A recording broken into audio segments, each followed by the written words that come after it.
Yo voy a desarrollar entonces esta conferencia siempre con el apremio de si lograré ser lo más coherente posible y sobre todo si lograré incluir en el tiempo que tengo el desarrollo de algunos asuntos, algunos aspectos que en mi opinión son imprescindibles para poder llegar con buena base a abordar esta pregunta. Vamos a ver, ese es el reto que me aguarda.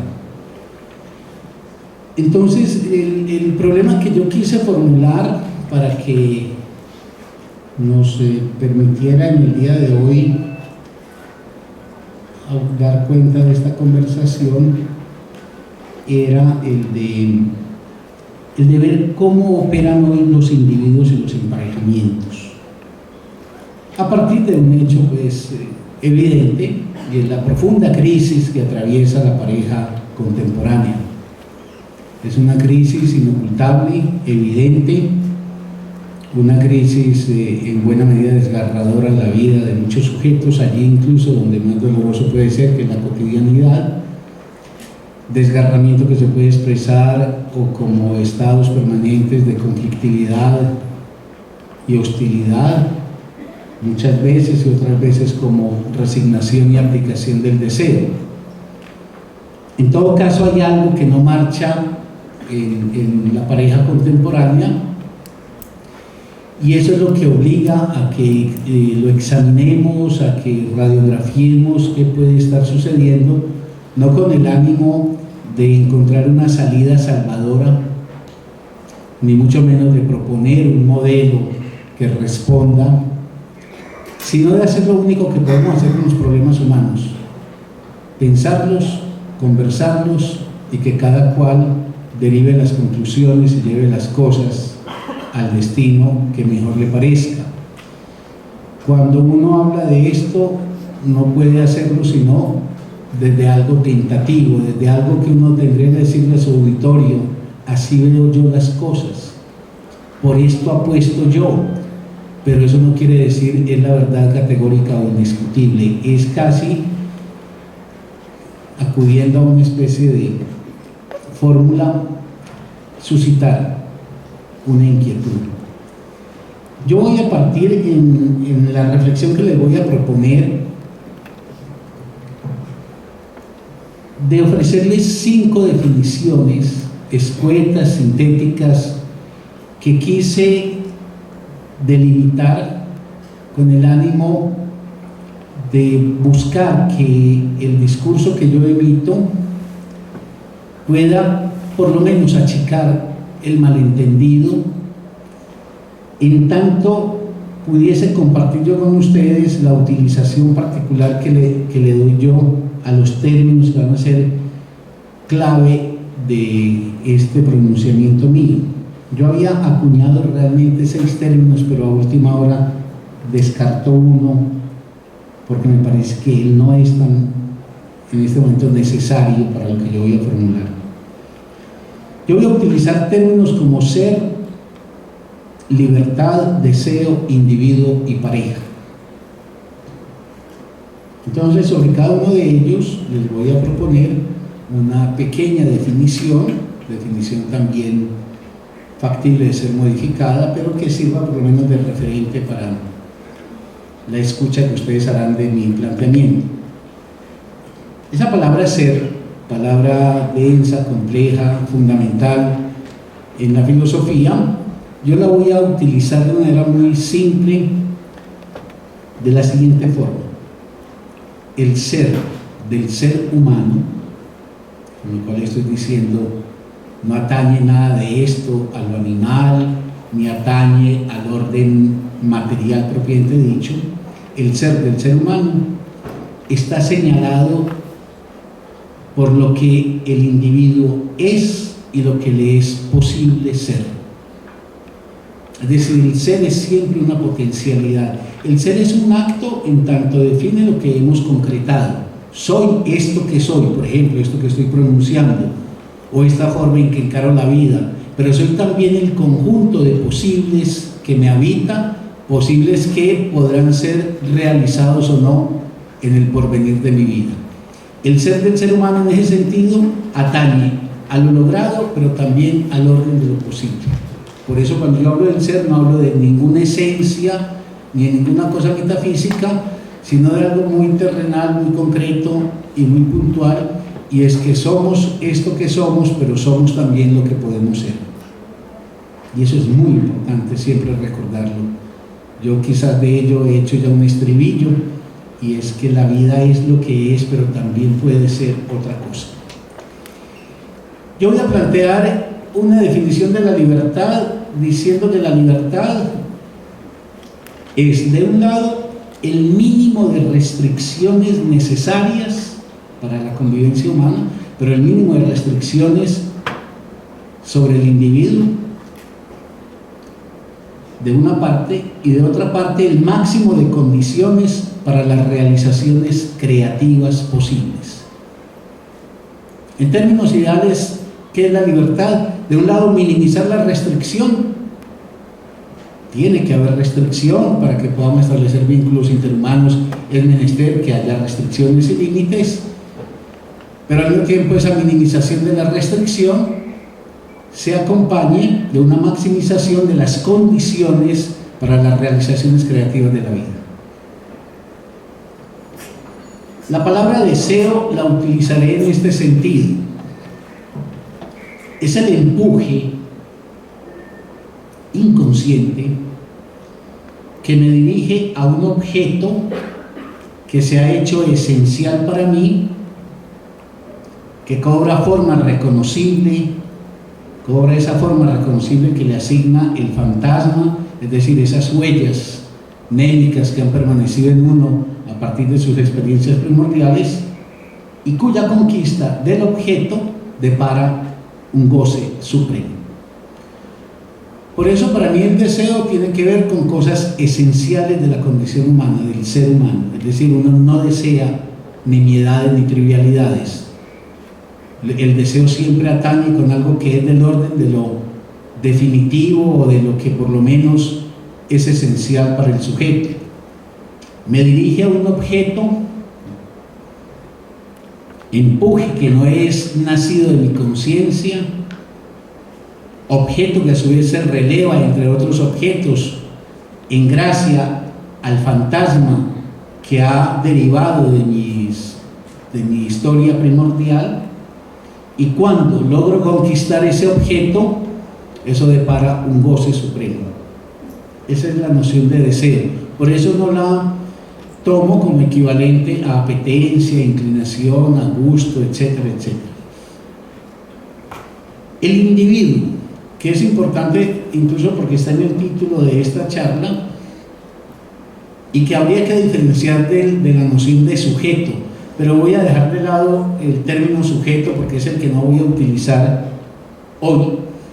El individuo es una unidad imaginaria que sostiene los procesos de identidad y que depara la coherencia y la continuidad necesarias para forjar una existencia.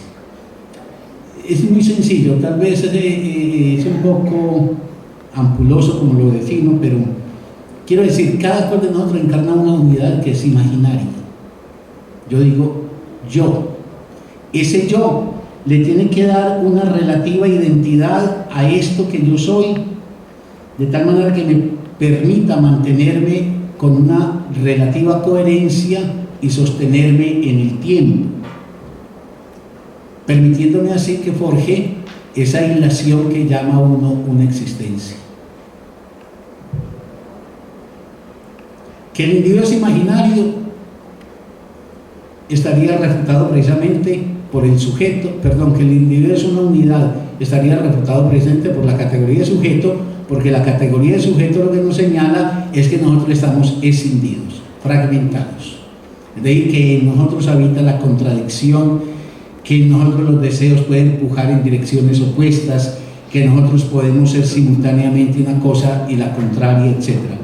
Pero como tenemos que vivir para poder hacer una existencia con una relativa coherencia, de tal manera que el que está hablando aquí es el que habló hace un mes y el que hablará dentro de un mes, es menester, y eso es lo que ha sucedido, con la organización psíquica finalmente del ser humano, es que nos dotamos de un yo imaginario por el cual nos representamos con una imagen ante nosotros mismos, y es la imagen que los otros capturan en nosotros.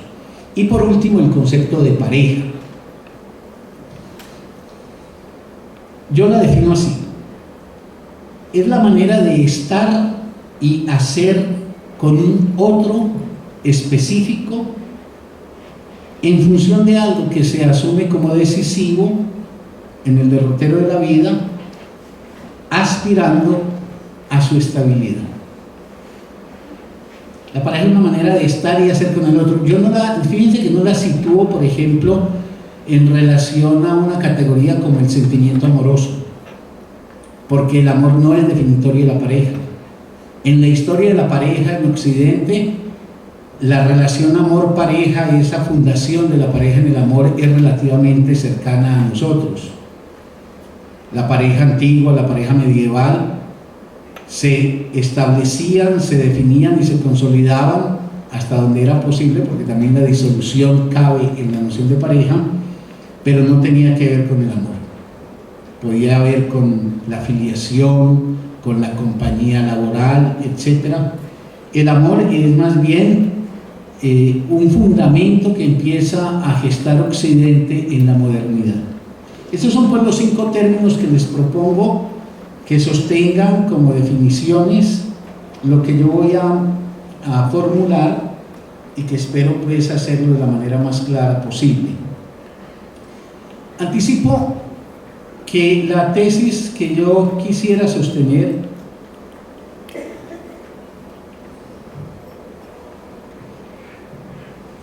señala que este punto de crisis en que nos encontramos, esta situación en donde el emparejamiento es un anhelo y al mismo tiempo es una frustración, donde las cosas no suelen salir como esperábamos, donde los seres más amados pueden derivar posteriormente en seres o distantes o con quienes nos vincula ya una rutina que nos enfría el vínculo, o incluso derivar hasta la hostilidad. La tesis mía, que no tiene nada original, pero que voy a tratar de sostener, es que es imprescindible interrogar en aras de modificar el tipo de individuo que prevalece hoy, el modelo de pareja que hoy es hegemónico, y la concepción del amor que existe.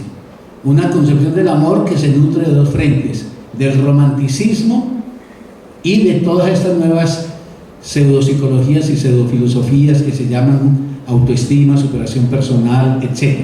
Voy a tratar de mostrar eso, que ha habido algo envenenado en esa concepción del amor, que eso no es ingenuo ni es inocuo, y que esa concepción del amor ha nutrido la mentalidad de la gente en nuestra época para conducirla a la formulación de un tipo de emparejamiento que se hace a la vez bajo un modelo bastante problemático en relación con la libertad, y todo esto sobre la base de un individuo, de un concepto de individuo y de una experiencia práctica de individuación que propongo debe ser sometido a una reflexión crítica y eventualmente a una transformación por quienes asuman que eso puede ser así. Esa es más o menos la tesis, y que la crisis tiene que ver con este tipo de individuos que hoy constituimos como forma prevaleciente, con el modelo de pareja que pareciera inatacable, que pareciera eternizado, y con la concepción del amor que ha venido alimentando Occidente, particularmente desde hace 200 años, y que se puede presentar no tanto en los discursos filosóficos más elevados, cuanto en esa filosofía popular que es la que circula en la forma de manuales del amor, etcétera, etcétera, que son de común consumo por parte de la gente. Bien, partamos de algo básico y al mismo tiempo elemental. Cada uno de nosotros, en tanto expresión particular de la humanidad, somos seres complejos en la medida en que al mismo tiempo nos tenemos que reconocer como un yo que me distingue, me diferencia, me separa, me singulariza ante los demás, pero ese yo con el cual yo me puedo entonces instalar en el mundo diferenciándome de mis semejantes es impensable sin la relación con el otro. Es decir, nosotros somos como una especie de combinación o de copresencia entre el yo y nosotros, el yo y el nosotros. Uno no es uno, uno no nace uno se hace ese uno que es en gracia al tipo de seres con los cuales establece desde su más temprana infancia y a lo largo de toda la experiencia vital las relaciones. Uno de los problemas del mundo contemporáneo es un narcisismo que piensa que uno es autónomo, autosuficiente y que uno se puede desprender perfectamente del vínculo con el otro. Bueno, ahora ese yo-nosotros que nos constituye define también para nuestra existencia dos dominios en los cuales tenemos que desenvolverla. El dominio de lo público, por ejemplo, esto es el dominio de lo público, que es lo público, lo que hago visible ante los demás, lo que es común con los demás. Por eso estoy en un acto público, un acto donde puedo mostrar a los demás, en este caso, por ejemplo, una manera de pensar, pero también una imagen, una figura, etc. Y de otro lado, lo privado. Lo privado ya atañe con lo que se resguarda, con lo que se retrae, con lo que no se ofrece a la vista de todos. Y lo privado señala en esa dimensión de privacidad algo que el individuo asume como lo más propio de sí. Esas dimensiones de lo público como lo que se expone, y fíjense, la palabra expone uno la puede dividir en un prefijo ex y luego el verbo poner, exponer, es poner fuera de uno, mientras lo privado es lo que no se expone a todos. Y esa dimensión de lo privado, que se ha vuelto tan importante en nuestro tiempo, que incluso ha llegado a ser un problema en nuestro tiempo, porque el exceso de privacidad de la vida, el exceso de valoración de lo privado ha ido en detrimento de la valoración de lo público y en consecuencia de lo social y de lo político. Esa dimensión privada de nuestra vida creo que se ha ido configurando como si fuera una cebolla de huevo con tres capas mínimo que puedo destacar. Hay una privacidad que habría que llamarla privacidad familiar, donde el individuo se retira del mundo público y se recoge sobre un hogar donde unos seres íntimos y cercanos a él pueden acceder a algunas cosas que están vedadas para el afuera. Desde la puerta de la calle para afuera hay cosas vedadas que pueden, sin embargo, desenvolverse al interior de ese pequeño grupo, de esa pequeña sociedad que constituiría el ámbito doméstico. Pero luego se recoge todavía más la cosa y habría que pasar de la privacidad de familia a la privacidad de individuo. Algo que solo es potestativo de ser conocido por el propio individuo, que ni siquiera a los más cercanos, por ejemplo, la familia o también los amigos, le es expuesto. Esos secretos que por pudor o por lo que sea todos llevamos con nosotros y cuya explicitación a otro, por cercano que sea, nos cuesta cuando no literalmente no asumimos. Y por último, hay otro escalón en la privacidad que va más allá de la privacidad familiar y de la privacidad individual, que es la privacidad subjetiva. Y es a donde ni siquiera el propio individuo sabe eso de sí. Son esas cosas que son los grandes enigmas que nos constituyen, que sabemos que son propios de nosotros, pero para los cuales no tenemos conciencia. Es decir, que algo puja desde lo inconsciente en nosotros y atañe también a cosas esenciales nuestras, pero que nosotros en tanto individuo como conciencia no alcanzamos a tener dominio. Ese juego público-privado, público que nos pone en el afuera, privado que nos retrae, pero escalonamiento de lo privado y que termina en eso que ni siquiera uno sabe de sí mismo, y todos somos un enigma para nosotros mismos. Tal vez la forma más elemental de preguntarse por el deseo es precisamente que cuesta mucho saber qué es lo que uno desea, pero además que el deseo que a uno lo habita no necesariamente es un deseo que lo conduciría a uno a las más loables empresas o a las mejores conquistas, que el deseo también puede pujar en uno hacia lo peor, y todos nos vemos sorprendidos en un momento o en otro por la emergencia en nosotros de algo que nos cuesta aceptar y que hemos de declarar que viene de algo, de una zona desconocida. Retengamos eso, porque eso va a pesar mucho en todo este asunto de la problemática de la pareja contemporánea. Y no puedo dejar de decir una cosa que se me estaba escapando y que es clave. Este problema de la pareja no es solamente la pareja heterosexual, esta problemática es también para la pareja gay y para la pareja lésbica. Una pareja de lesbianas y una pareja de homosexuales tienen no solamente las mismas posibilidades, sino también las mismas dificultades, los mismos dramas y los mismos impases por los que hoy atraviesa la pareja heterosexual.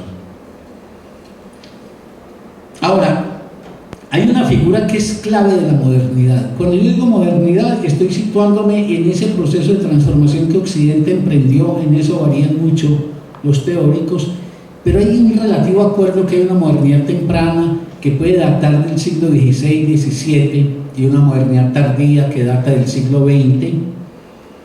Pero hay una figura clave de la modernidad, y esa figura es el individuo.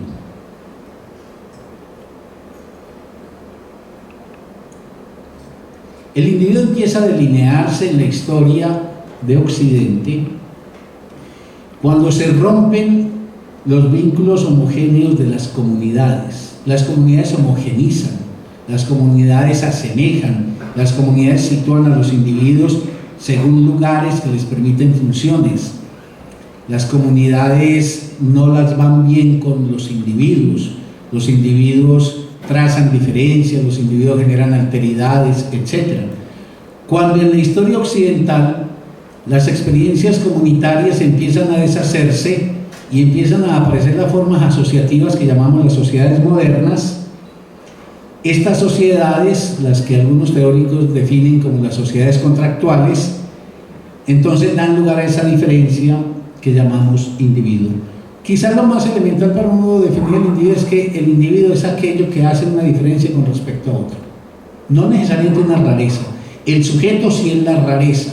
La rareza quiere decir lo que es único, lo que no tiene repetición. Los individuos pueden diferenciarse, sin embargo también homogenizarse. Por eso los individuos pueden hacer, por ejemplo, efectos de masa. Y un montón de individuos comportarse de manera unánime, por ejemplo, en la masa. Pero se puede hacer masa de dos, se puede hacer masa, por ejemplo, en pareja, y quizás en la historia de la pareja eso sería muy importante. Parte de la crisis de la pareja contemporánea, lo decíamos el mes pasado, tiene que ver con la presencia de la mujer por primera vez en la historia como una figura protagónica de la historia, porque los emparejamientos precedentes, por lo menos al siglo XX, eran emparejamientos donde realmente no existía sino un gran uno encarnado por el hombre, y la mujer era subsidiaria del proyecto del hombre. Cuando la mujer se hace a una subjetividad que le implica también una experiencia de individualidad y empieza a reclamar un lugar propio, una palabra propia, un deseo propio, un pensamiento propio, entonces ya los vínculos no pueden hacerse bajo la forma del mandato de un gran uno, sino que los vínculos tienen que entrar en otras nuevas lógicas. Esa figura pues clave de la individualidad, que yo invito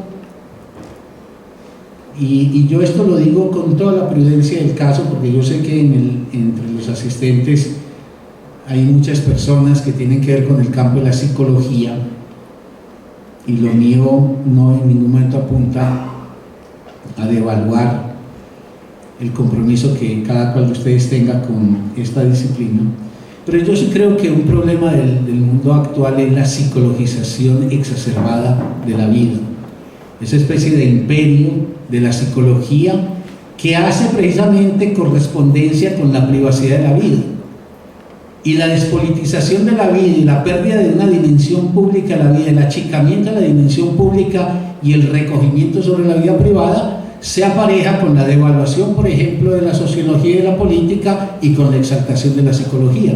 Entonces hoy, si se quiere pensar en el individuo o en las problemáticas del individuo como el amor, como la muerte, como la sexualidad, se tiende a psicologizar la operación de entendimiento y no se apunta, por ejemplo, a generar esas formas de sociologización que permitan entender que uno no engracia únicamente a unos resortes íntimos del psiquismo de uno, sino engracia a la instalación en un mundo específico que tiene unas formas precisas y definidas, y que esas formas contribuyen a darle modelo a la existencia de uno.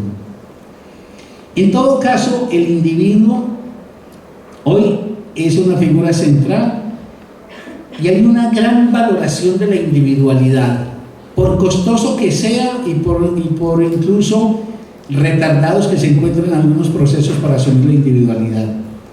Pero esa individualidad me parece que alcanza a constituirse en un valor hoy por hoy, por lo menos en 3 cosas, y quizás cada asistente a este auditorio lo puede cotejar consigo mismo, que hace parte, aunque sea brumosamente, de un anhelo. Algunos lo asumen decididamente, otros por lo menos, aunque sea en brumas, empiezan a perfilar que por ahí la vida cobra valor en una afirmación de la singularidad. El valor del individuo tiene como una de sus marcas que hoy queremos afirmar nuestra singularidad. Hoy nos cuesta mucho aceptar que alguien nos desconozca, que alguien, por ejemplo, no reconozca los perfiles particulares que encarnamos. Esa individualidad también está en el horizonte de una aspiración, la realización de sí, la realización del ser propio. Queremos de todas maneras que la vida sea eso que se desenvuelve permitiéndonos alcanzar lo que nos es posible. Y en tercer lugar, yo creo que se afirma la individualidad en el mundo contemporáneo como un valor de este mundo, y un valor muy importante, allí donde ella refrenda el goce de existir. Parte de las rebeldías contemporáneas, por ejemplo, que han asumido las mujeres, ha tenido que ver con el hecho de que las mujeres, desde el siglo XIX, fines del XVIII, comienzos del XIX, y de manera pronunciada en el siglo XX, se plantearon que esta cosa de existir ameritaba gozarla. Y gozarla quiere decir que esto nos depare forma suprema de la satisfacción de existir. Es decir, y eso no quiere decir que no haya dificultad, no quiere decir que el placer sea el criterio que dirimirá la forma en que alguien decide hacer la vida. No es el placer, es el goce, y el goce es una forma de alcanzar el placer que puede comprometer el esfuerzo, la dificultad e incluso muchas veces el sufrimiento. Nada que ver con esa placidez tonta del mundo contemporáneo y que proclama el mundo burgués de que el placer es simplemente una especie de quietud, armonía y calma. El goce tiene que ver con un espíritu conquistador. Yo he puesto reiteradas veces un ejemplo y podría poner muchos más para que finalmente alguien le ponga el punto final a una obra tan majestuosa como En busca del tiempo perdido, la obra de Proust. Fue menester una aplicación disciplinada, concentrada, un esfuerzo comprometido, la superación de angustias y de dificultades, de tal manera que el fruto concluido, En busca del tiempo perdido, es la obtención de un goce supremo que se construyó poniendo como materia prima en gran medida pues la dificultad. El goce de existir. la existencia merece ser gozada, incluyendo en ello lo difícil que tenga que ser. Ahora, llegado a este punto, me parece muy importante, también a efecto de ser preciso y claro, decir que yo uso la palabra individuo como individuación, es decir, como lo que me particulariza del conjunto, pero que hay dos caminos de la individuación que Occidente ha tomado desde el siglo XVI y XVII, dos caminos de la individuación. Individuación es que vos querés reconocerte en lo que sos, querés ser reconocido o reconocida en lo que sos, querés darle el curso particular a tu vida, y esto vayan teniéndolo presente porque hace parte de las fricciones con el emparejamiento contemporáneo, y querés gozar esta existencia única que te compete a vos en suerte. Y creo que es una conquista invaluable de Occidente la posibilidad de experienciar la vida como individuo. Y en parte, por ejemplo, el fracaso de los modelos políticos como el modelo soviético, lo cual en mi opinión no quiere decir que haya quedado para siempre clausurada la posibilidad de pensar alternativas al capitalismo que cobren, por ejemplo, formas como la de un socialismo democrático, pero yendo a la historia real que hemos tenido, parte del gran fracaso que en mi opinión representaron los modelos socialistas tuvo que ver con que los modelos socialistas, a nombre de lo comunitario, abolieron la individuación. Pero hay dos caminos de la individuación. Hay un camino que yo he llamado la individuación o la individualidad individualista, y hay otro camino que es la individuación solidaria. La individuación individualista, que es la que el capitalismo promueve, es la que desgaja a cada persona de sus congéneres, la aísla y la lanza a una experiencia de la soledad como abandono, de la soledad como ruptura de los vínculos con los demás. Pero enfrente de ese individualismo, de ese individuo individualista, uno puede elegir también el individuo solidario, el individuo que cuenta con el otro, que sin desmedro de su individuación sabe hacer lazo con el otro y contar con el otro.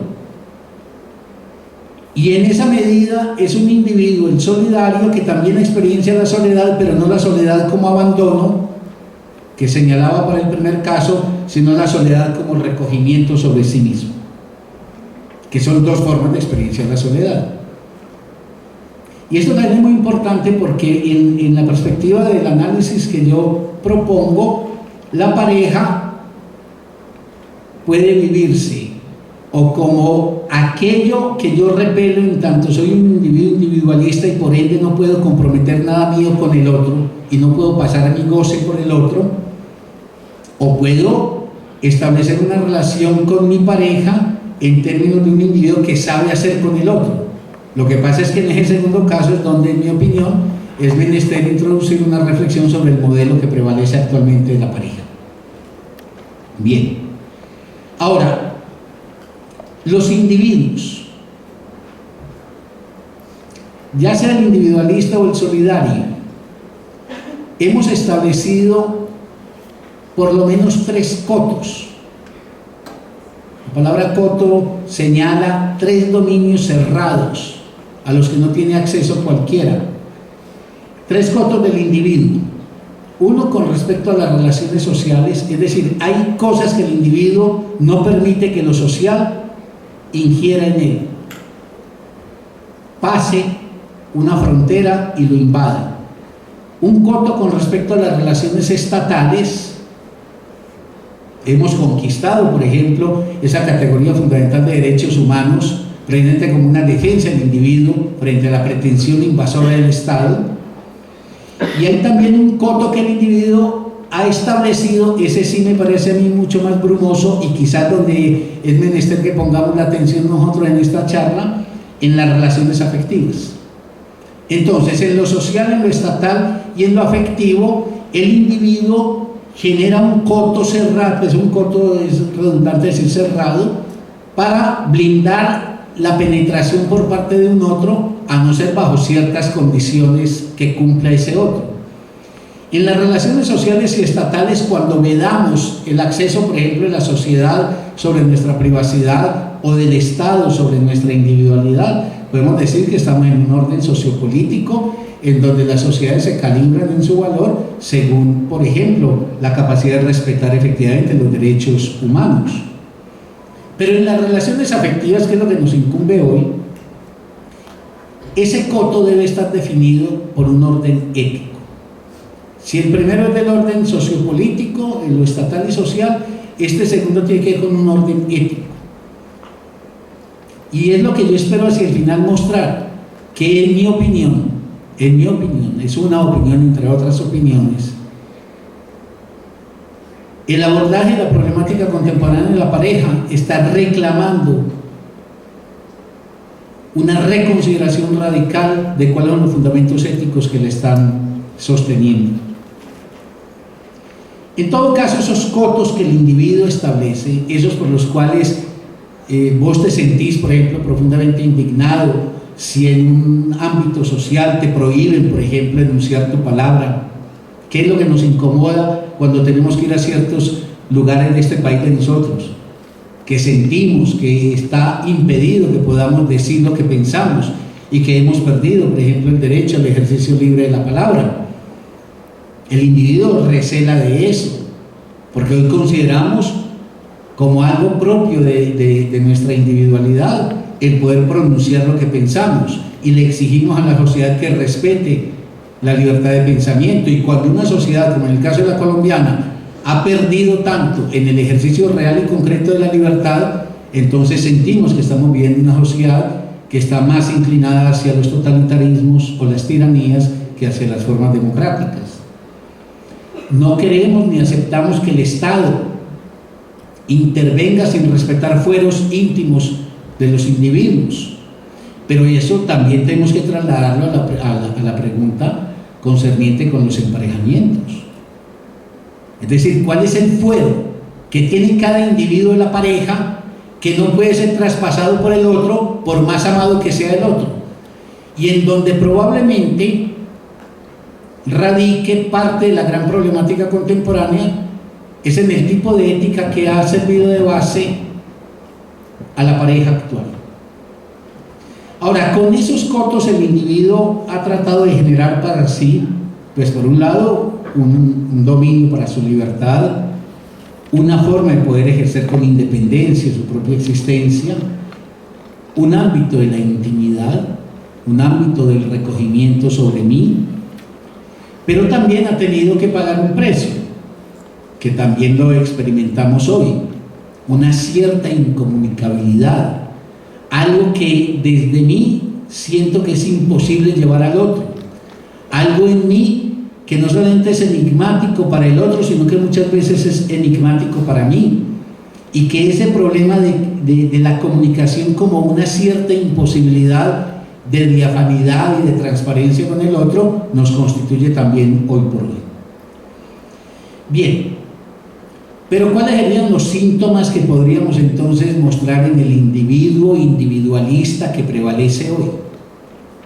Porque no es el individuo solidario el que prevalece hoy, no es el individuo que hace su vida haciendo con el otro, sino un individuo que se desgaja del otro, que incluso compite con el otro, que rivaliza a muerte con el otro. ¿Cuáles son esos síntomas que está expresando esta época? Y síntomas que desde esa individualidad individualista se volcarán sobre el emparejamiento y por ende serán causa de buena parte de la crisis que tiene el emparejamiento. Primero, el cultivo de un narcisismo de la autosuficiencia. Una cierta cosa que bajo el modelo del narcisismo nos hace sentir que somos autosuficientes, que con ciertos recursos, por ejemplo, de orden tecnológico, etcétera, etcétera, podemos desprendernos del otro, e incluso que expresiones como dependencia han llegado a ser palabras malditas. Claro, uno lucha por su independencia, pero el ser humano es independiente y al tiempo es dependiente. Por ejemplo, el lazo amoroso es un lazo de dependencia, en el sentido en el cual ese otro que amo no es alguien anodino, sino fundamental, y su presencia o su ausencia son razón para mi dicha o mi desdicha. Entonces el problema no es que uno dependa de otros, el problema no es que hasta vos llegue el efecto, por ejemplo, de la suerte que pueda tener un ser querido que se encuentra en otro lugar. Ese no es el problema en la vida. El problema es que esa dependencia que los afectos trazan con respecto a otros, y si no, no serían afectos.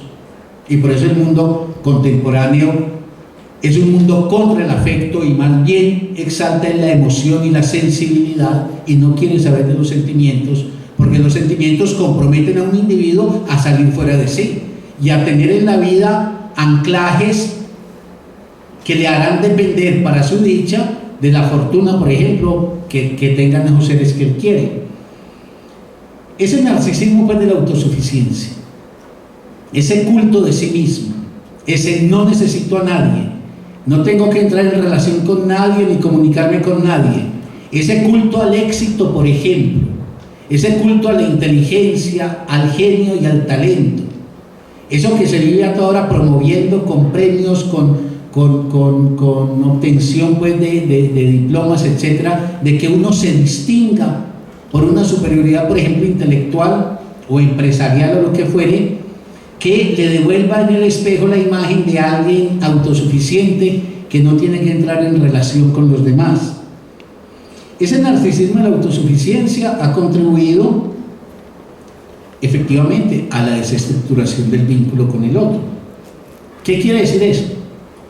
Que hay una tendencia cada vez más pronunciada en nuestra época a no pasar el goce por el otro, es decir, a que el goce que yo derivo no tenga como condición la presencia y el vínculo con el otro, sino que se promueve un goce autista, es decir, un goce volcado sobre sí mismo. No necesito del otro, gozo de mí. Ese es el lugar que está teniendo la pornografía. Con la pornografía no necesita a nadie de carne y hueso. Ahí está. El goce del cuerpo y la sexualidad, así sea en la forma mediocre de la masturbación generalizada, se resuelve con una imagen. Pero eso es también lo que se presenta, por ejemplo, con las promociones de sí, las satisfacciones de sí que depara, por ejemplo, el éxito. Es una especie de embelezamiento con la propia imagen que insuflaría en uno una cierta satisfacción que no depende, por ejemplo, de la carnalidad concreta de otro ser humano. Yo creo que ahí el ejemplo paradigmático es Mr. Bean, el personaje inglés, el cómico inglés. A Mr. Bean, yo siempre que pienso en Mr. Bean, pienso que estamos en mora de tomar muy en serio ese personaje y analizarlo, porque él es una radiografía y una expresión de la sintomatología de esta época. Eso es como los Simpson. Eso no son tiras cómicas para entretenimientos vacuos. Eso hace reír, pero hace reír con el punzón también de la angustia de algo que es altamente preocupante. Mr. Bean es el hombre que no necesita del otro, que como dicen los españoles, pasa del otro. Y por eso el otro es un estorbo para Mr. Bean. Y si el otro aparece en el horizonte de su vida, no es sino para superarlo y derrotarlo. Por eso Mr. Bean no puede construir un lazo de afecto. Ustedes se pueden preguntar cuál es la sexualidad de Mr. Bean. Ustedes incluso jueguen con la fantasía y lleven a Mr. Bean hasta la desnudez a un lecho con la novia que tiene, que es una figura de postín, porque esa figura no hace ninguna presencia efectiva en él, y vos no puedes representarte el erotismo de Mr. Bean. Pues Mr. Bean está volcado sobre sí mismo, y por eso él intenta suplir todas las necesidades, aunque sea pagando el precio de la torpeza, ejecutando él todas las prácticas. Bien, ese individuo narcisista, autosuficiente, que pasa del otro, que se entrega a un goce autista, para quien el otro, si eventualmente existe, es un ser accesorio o secundario. Por eso los amores de compra y venta, o los amores desechables, o las sexualidades de paso, que podríamos discutir si eso es efectivamente libertad o si hay algo ahí que habría que interrogar también con respecto al sentido que puede cobrar el goce erótico cuando el goce erótico se vuelve simplemente el otro instrumentalizado.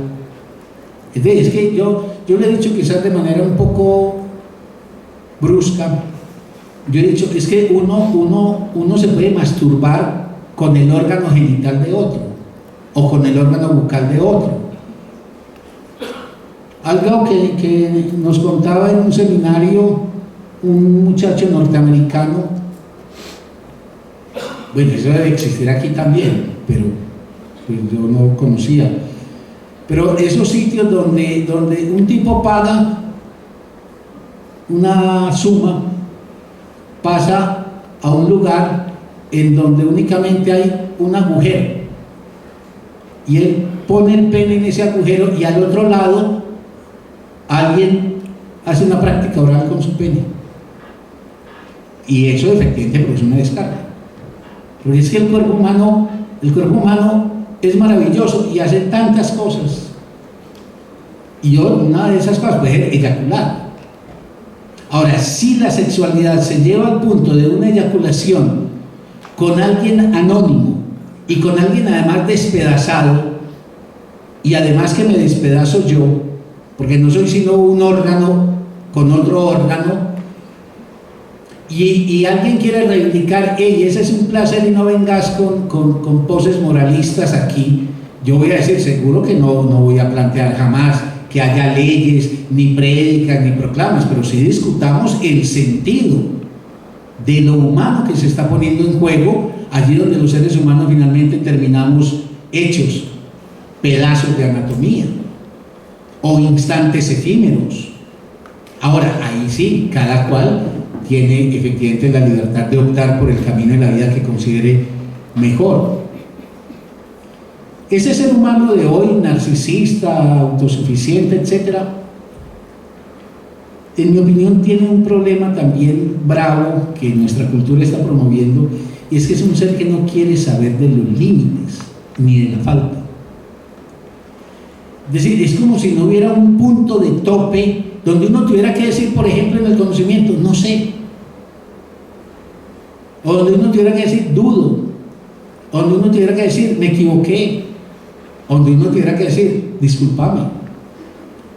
No, una afirmación loca que no sabe del límite, y una aspiración a más, que termina siendo agobiante. Robert Musil, el inmenso escritor austriaco, en un seminario que nosotros tenemos sobre Musil, este lunes pasado estudiábamos un capítulo bellísimo en el que Musil dice que esta es una sociedad que gasta toda la energía del mundo haciendo cosas porque no tiene nada que hacer. Porque cuando vos no tenés nada que hacer, cuando vos tenés un vacío que horada tu ser, no te queda sino desplegar la actividad, porque en la actividad vos puedes producir una forma de olvido de vos mismo. Por eso el activismo es una manera de olvidarse de uno mismo. Pero a su vez el activista, ese que se desmadra, ese que no tiene límite, es exactamente eso, el que no tiene límite. Otro rasgo del individuo de nuestra época, y que todo esto se va a volcar sobre la pareja, es que es un individuo obsesionado. Entre más vacío se encuentra con respecto a un sentido decisivo de la vida, más obsesionado se halla con respecto al entretenimiento. Es una sociedad de una vocación con el entretenimiento desaforada, que no es una impugnación a la alegría, sino al entretenimiento como droga de enajenación, olvidarme de mí mismo. Y una sociedad en donde por todas partes pulula la propuesta de entretenimiento, donde cualquier cosa que se haga se considera que si no está acompañada por una forma técnica del entretenimiento, entonces es tediosa. Entonces, también con respecto a quienes profesen esas prácticas, pero por ejemplo, el imperio de la lúdica.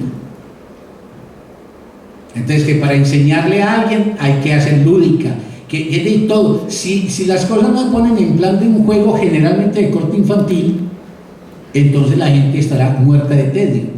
Yo hace poco tenía una discusión con alguien que decía que había pues como que leer cosas que le pusieran pues como mucha alegría a la vida. Yo le dije, ¿y a vos quién te dijo que si vos lees a Thomas Mann estás aburrida? Pero es que es muy irreverente. Vos pensás que las elevadas producciones del espíritu humano son tediosas. Es decir, que alguien que por ejemplo vea una obra de no sé, de Shakespeare o que lea a Thomas Mann y te está aburrido. O sea que lo único que puede alegrar la vida es la ramplonería. Que no podemos tener elevadas exigencias espirituales para la dicha de la vida.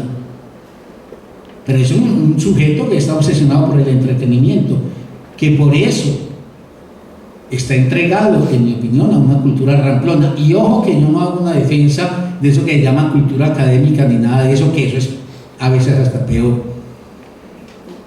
Pero es una ramplonería, es una degradación, es como si todo lo que equivaliese a pensar estuviera maldecido y se estuviera enalteciendo todo lo que fuera alejado del pensar, y por ese camino se ha hecho una diatriba contra, por ejemplo, todos los ejercicios de la racionalidad, a nombre de que la racionalidad como que congela los espíritus, los enfría, los mecaniza, por lo cual yo debería entender por lógica que entonces la ausencia de la racionalidad y la entrega entonces al emocionalismo, ahí sí tendríamos un ser humano cabal. Y entonces yo suelo decir, pues entonces empecemos a buscar entre los mafiosos, que ellos son muy emotivos, tan emotivos que una rabia es suficiente para descargar, por ejemplo, toda su agresividad sobre otro ser humano, etcétera, etcétera. Es un individuo con una moral al uso, yo la llamo pues una moral al uso, una moral acomodaticia.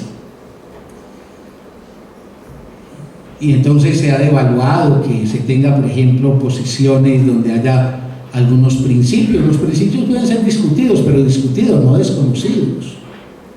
Pero eso de que cambiemos como el camaleón de piel en función generalmente de un sentido utilitario caracteriza esta época. Si ustedes se escandalizan con Colombia y la corrupción, por ejemplo, que hay en este país, que en eso somos otros campeones, pues no nos podemos llenar de mucha esperanza si dirigimos la mirada al mundo restante. Y es que hay una degradación en general de las éticas, y yo no digo de una ética, de las éticas, es de aquello que me compromete con un otro y que me exige, por ejemplo, guardar una cierta lealtad, una lealtad a algunos principios. Es un hombre sin fe en las empresas colectivas, desesperanzado completamente de cualquier empresa colectiva, rendido únicamente a sálvese el que pueda. Es carente en general el hombre y la mujer contemporánea de un sentido del futuro, de una investidura de esperanza con el futuro. Y es un hombre y una mujer con un excesivo celo por los asuntos propios. Todo eso hace par con la concepción de la felicidad que tiene este individuo, y que con ese equipaje es que llega a la pareja. ¿Qué entiende por felicidad? Una vida sin sobresaltos, una vida sin pasión por nada, y menos por lo público, y una reducción del concepto de felicidad al bienestar familiar y al desierto mental. En esa medida es que es un individualista que se aísla de los semejantes, aunque viva apiñado con ellos. Vivimos en multitudes, pero como decía un sociólogo norteamericano en los años 50, en el título de su libro, somos una muchedumbre de solitarios, pero no del solitario que se recoge, sino del solitario que no le importa a nadie. Y vivimos aislados, somos malos hacedores de vínculos con el otro, construimos mal la relación de amistad, construimos mal los vínculos amorosos, los vínculos societales en general, y por eso andamos como átomos en estas ciudades de muchedumbres, aislados. Es un hombre o una mujer que se hunde, pues como he dicho, en su privacidad, ahí en el pequeño círculo inmediato, generalmente de orden familiar. Abandona la gran sociedad, en términos que son muy lógicos. Yo cuando oigo gente que dice, no, es que yo quiero mucho a mis hijos, es que yo adoro a mis hijos, a mí no me interesa la política, yo quiero mucho a mis hijos, yo me pregunto, pero es que ya era que estamos reblandeciendo también hasta nuestro cerebro, porque es que el que tiene hijos y no se preocupa por el tipo de sociedad que tenemos y por el rumbo que tome esta sociedad, en términos lógicos está en una contradicción terrible, porque es que la atmósfera de esa sociedad es la atmósfera de la que beberán las posibilidades efectivas de ese niño o de ese adolescente.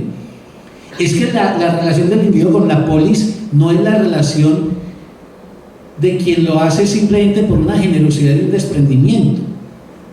Es también la reciprocidad de que una mejor sociedad crea mejores condiciones para que yo viva. La despolitización del pueblo colombiano se paga ¿con qué? Pues con la vida que tenemos todos los individuos colombianos, con todo este tipo de atrocidad, barbarie, etcétera, que nos asola día a día. El abandono de lo público a nombre de sobresaltar el gran ámbito de la pequeña sociedad familiar se paga ahí. Y finalmente un individuo que tiene como muy propio la rivalidad con los otros, como un espejo, el otro es alguien con quien competir, y todos los modelos institucionales están hechos para eso. Ustedes lo pueden ver desde lo que es, por ejemplo, un edificio, una urbanización, hasta lo que es, por ejemplo, el modelo escolar. En cualquier nivel del modelo escolar, la competitividad, y la competitividad incluso se exalta como un gran valor. De los triunfadores, los que logran en la competencia doblegar al otro. Y por eso es un individuo que va gestándose lentamente desde su niñez hasta que alcanza su adultez en unas relaciones con los demás caracterizadas fundamentalmente por ser relaciones funcionales, es decir, si me uno al otro es para que el otro me sirva, relaciones muy de superficie, muy que no arañan un milímetro en espesor, y efímeras, relaciones que se hacen y se deshacen casi en el mismo golpe.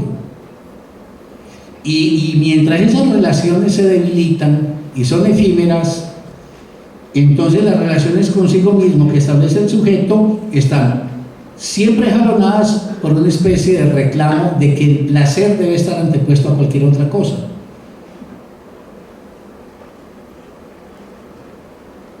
Y entonces la dificultad del esfuerzo cuando está en la obsoleta, en ese textico tan famoso de él que se llama Elogio de la Dificultad, proclamó que en la vida es necesario, conveniente y muy útil saber encarar las dificultades, saberse poner de cara a las dificultades, y que las verdaderas alegrías de la vida las depara lo que uno conquista con otros, pero conquista, no le viene como gratuidad. Zuleta no estaba hablando de cualquier tipo de dificultad, hay dificultades deleznables que no podemos avalar. Yo he dicho, la dificultad de un campesino pobre para sacar sus frutos a la cabecera del municipio es una dificultad miserable que ojalá se pueda superar. La dificultad de no tener una vivienda digna es una dificultad miserable que hay que superar.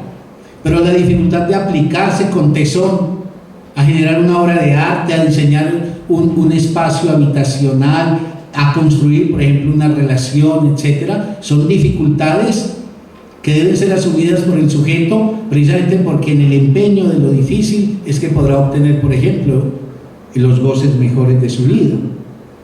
No, el imperio del placer. El placer es la inmediatez sin mayor costo.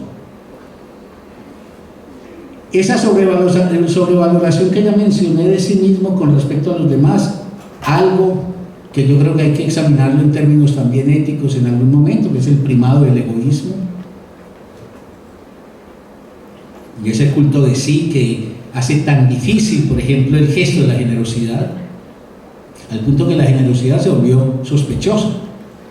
Si alguien es generoso, ¿Qué se traerá entre manos? ¿Cuál será el tapado con el que viene?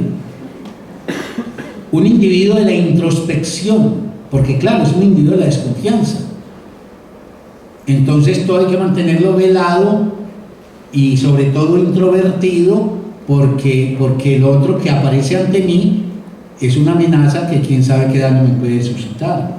Y en última es una existencia atomizada. Este es el individuo individualista que prima en nuestra época, no el solidario. Y este individuo individualista, en mi opinión, es el que nosotros tenemos que examinar en el contexto del tipo de pareja que se está forjando ahora, y pareja que, en mi opinión, está en una crisis desgarradora.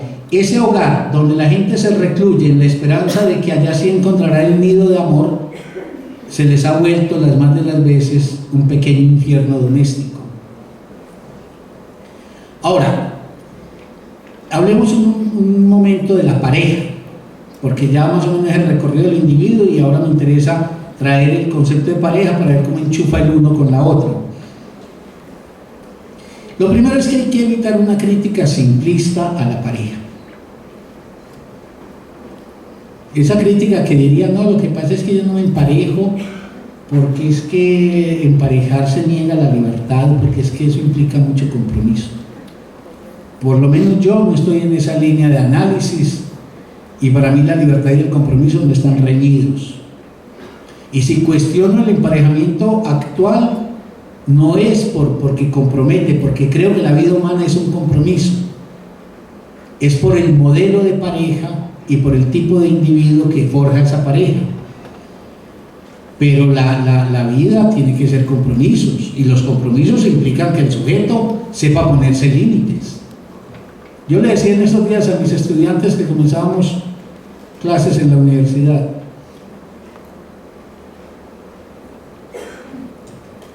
si yo tengo el compromiso de estar con ustedes a las 6 de la mañana en una clase, es un compromiso.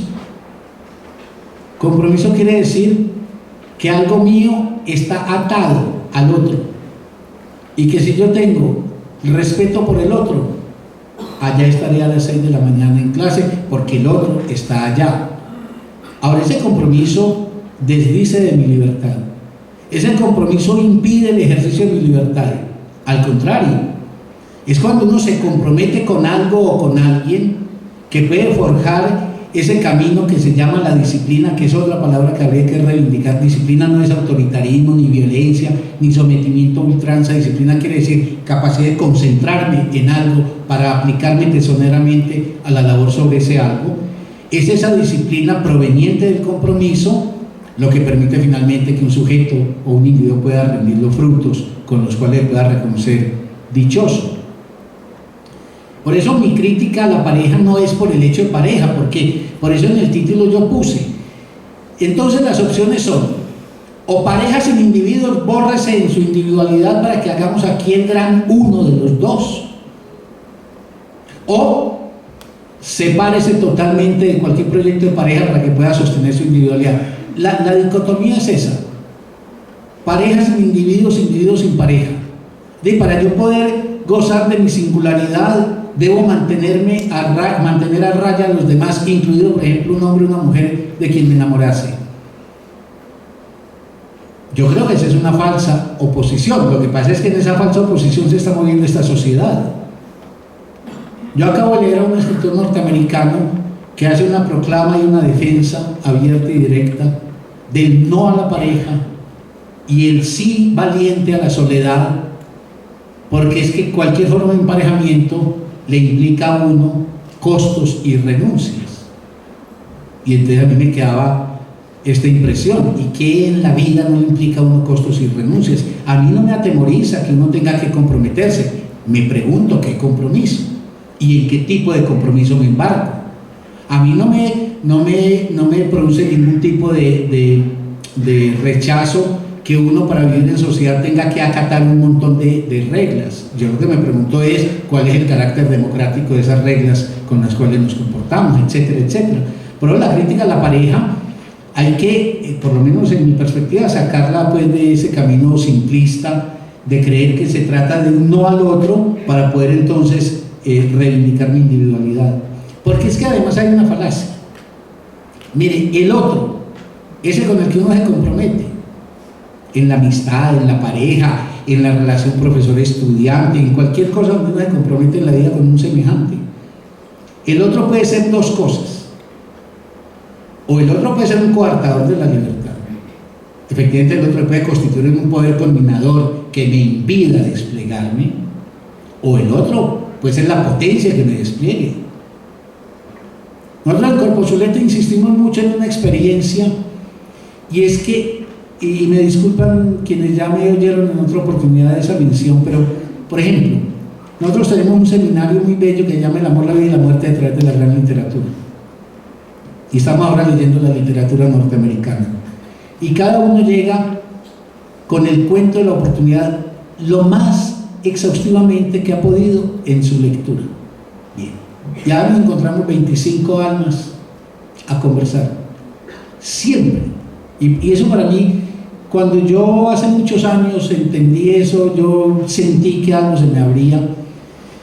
Y es que yo tengo una inteligencia promedio, común y corriente, pero he leído con juicio, con cuidado, llego con mi lectura en las manos, y es de acá que empieza la palabra ir y venir entre todos los que están ahí, que son igualmente inteligentes que yo y que igualmente han llegado con su cuento leído, y lo que va brotando es una cosa impensable de antemano por mí e impensable por los demás, y al final lo que termina es un fruto que es el producto del encuentro de la palabra humana, y ese fruto es el que hace el efecto de esclarecimiento y de formación en mí.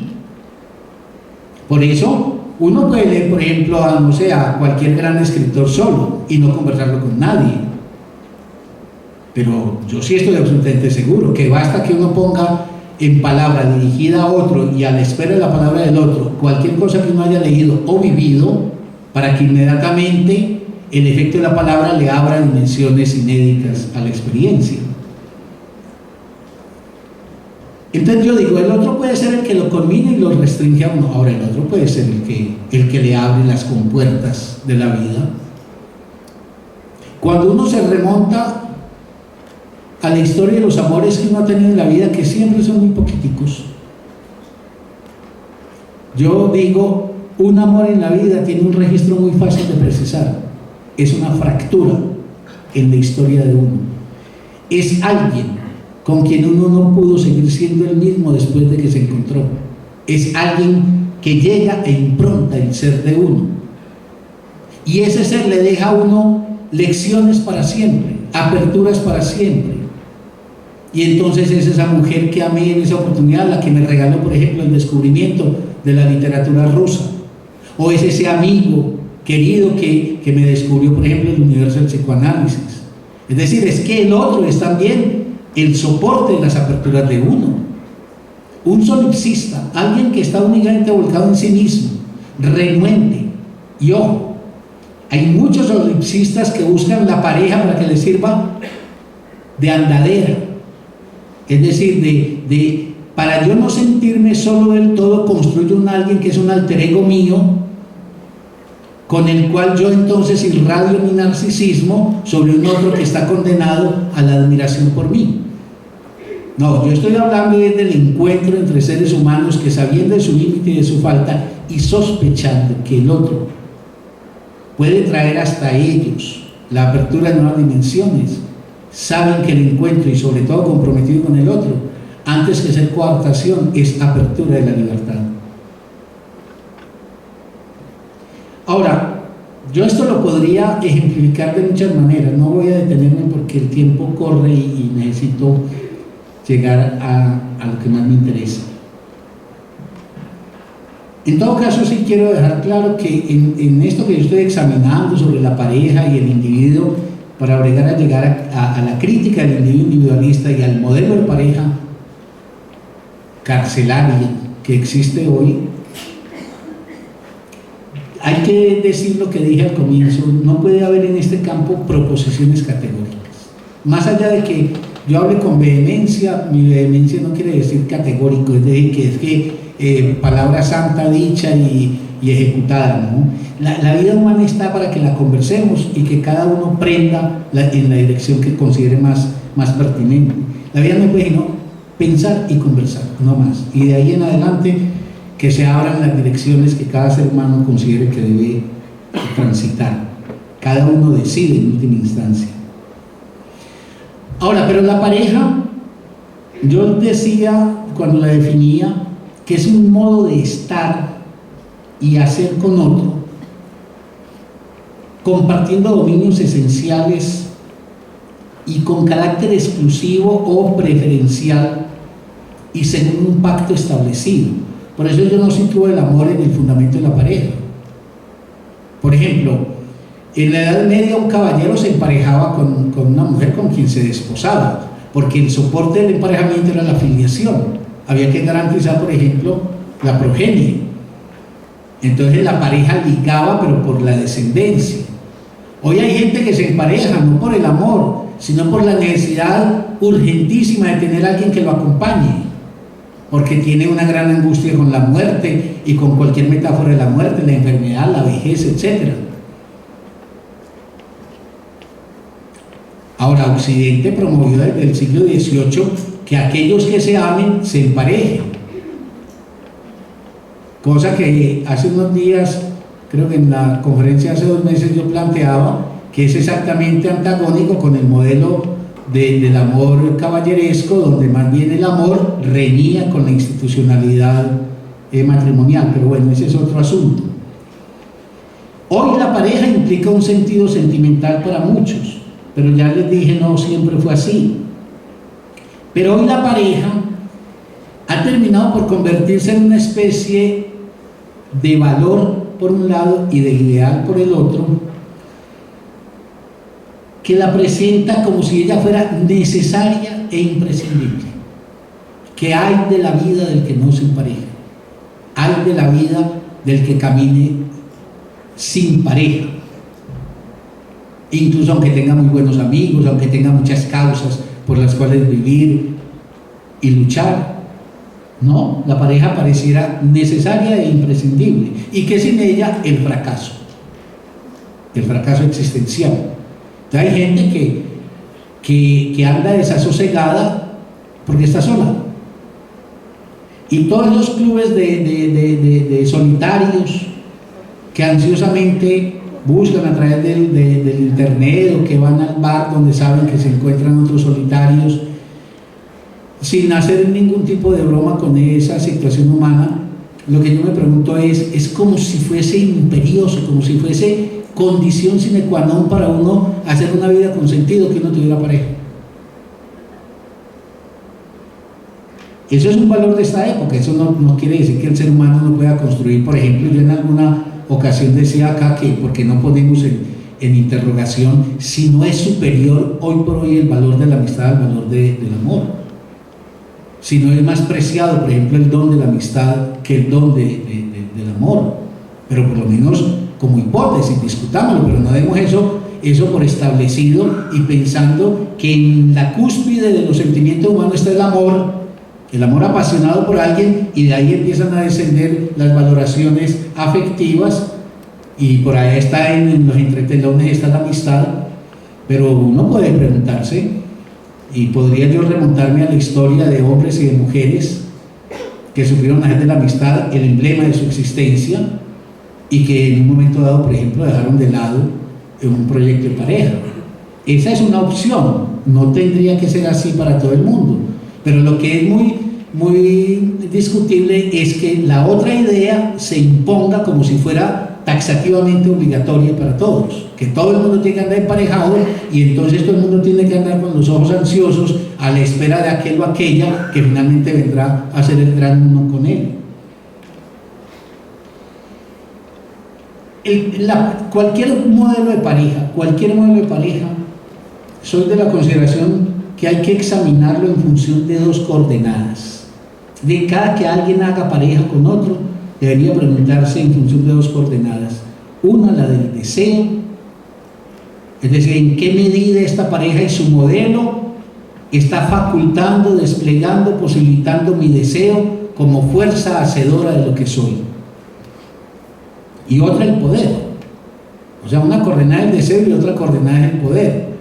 El poder quiere decir cuáles son los términos de vínculo, las legitimidades que se asignan los miembros de esa pareja, los derechos que se dan, las potestades que asumen el uno para con el otro. Yo una vez escribí un articulito que yo no me acuerdo bien cómo se titula, algo así como Amor y Democracia, creo que fue. Y un colega mío en la universidad me hizo burla diciéndome que pobre palabra la de democracia, a donde había ido a parar. Porque él piensa que el amor es como una sensibilidad que uno tiene, que no va como con las grandes cosas de las que el ser humano tiene que ocupar, porque el amor es espontáneo. Como tanta gente que dice, es que no hay que pensarlo, el amor no hay que pensarlo, hay que vivirlo. Como si pensar el amor lo debilitara. Y yo le decía que lo que pasa es que vos puedes establecer una pareja, por ejemplo, autoritaria.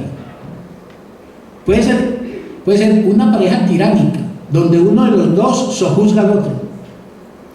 Puede ser un invento que sí las sociedades no han sido capaces de hacer, y es doble tiranía, de lado y lado. Como dice la esposa de Iván Ilich en la novela de Tolstoy, que le dice en un momento dado a Iván Ilich, venga para acá para que se aburra conmigo. Y entonces el otro está intimidado, y él la aburre a ella y ella lo aburre a él. Pero tienen que democratizar la aburrición. Pero esa democratización de la aburrición es la doble dirección que tiene la tiranía que tiene cada uno sobre el otro. Por eso yo digo, uno tiene que preguntarse cuáles son los términos de poder que se están vehiculando en esta relación. Porque es que las relaciones también tienen su posibilidad de ser modificadas en aras, por ejemplo, de darle curso a la singularidad de los sujetos. Si me lo permiten, el símil con la sociedad lo quiero reiterar.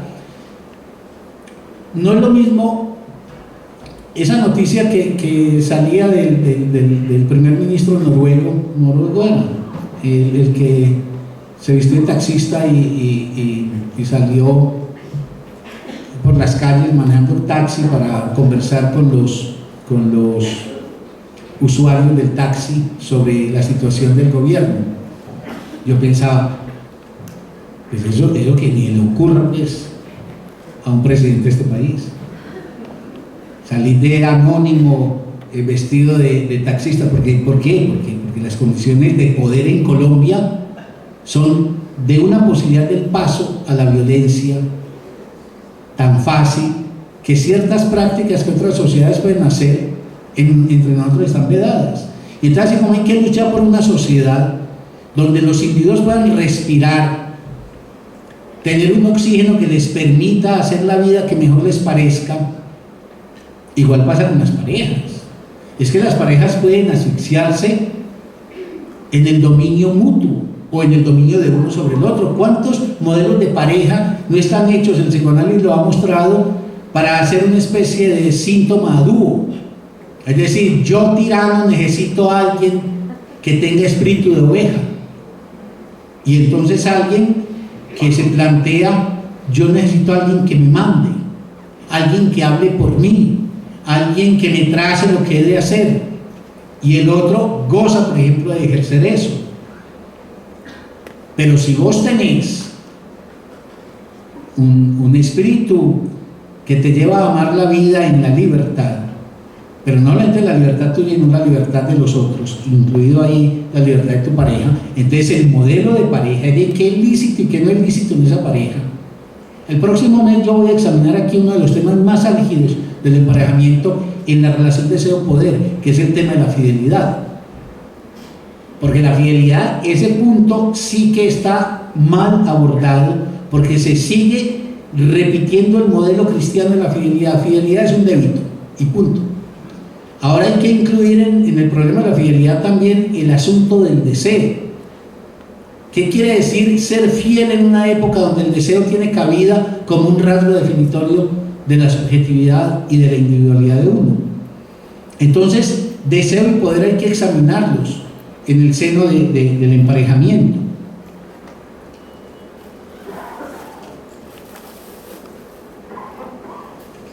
Síntomas de la pareja de hoy. que nos empiezan a desnudar estas cosas con el deseo y con el poder. Para poder hacer una breve descripción de la sintomatología de la pareja contemporánea, de esa pareja de individualistas que obedecen al modelo prevaleciente, habría que decir velozmente cuál es el ideal que anima a la pareja. Cuando la gente se empareja hoy, la gente en común, ¿por qué se empareja? Porque en mi opinión fundamentalmente 4 cosas lo animan: que con el otro encontrará un vínculo armónico. Esa palabra armonía, eso habría que hacer como un trabajo de persecución de cómo esa palabra llegó a posicionarse en Occidente con tanto peso, que se vuelve ideal, horizonte. Soñamos sociedades armónicas, soñamos parejas armónicas, y la armonía es como que todo suene de manera precisa para que la música salga. Y los seres humanos no somos armónicos, los seres humanos somos conflictivos, y ese no es un problema. El problema es la manera como manejamos el conflicto. Bueno, pero en todo caso buscan que la pareja sea: me enamoré de vos, te enamoraste de mí, luego aquí despunta para los dos un horizonte de armonía, por consecuencia de comprensión mutua, que el otro me comprenda y que yo lo comprenda. De paso digo, anticipando lo que iba a formular hacia el final, el concepto de amor, que dije que proviene del romanticismo del 18 y toda la vulgata posterior que tuvo el romanticismo, y esta cosa cautivada por los autoestilos y las superaciones personales, lleva una idea del amor, y es que el amor no es sino un dominio imaginario por el cual yo quedo absolutamente absorto en un otro, y es una vivencia y no más. El amor es una vivencia, y por eso se dice: el amor no necesita palabras. El amor, la ilusión que se monta es que uno se comprenderá con aquel que se vuelve un amor para uno y uno un amor para él.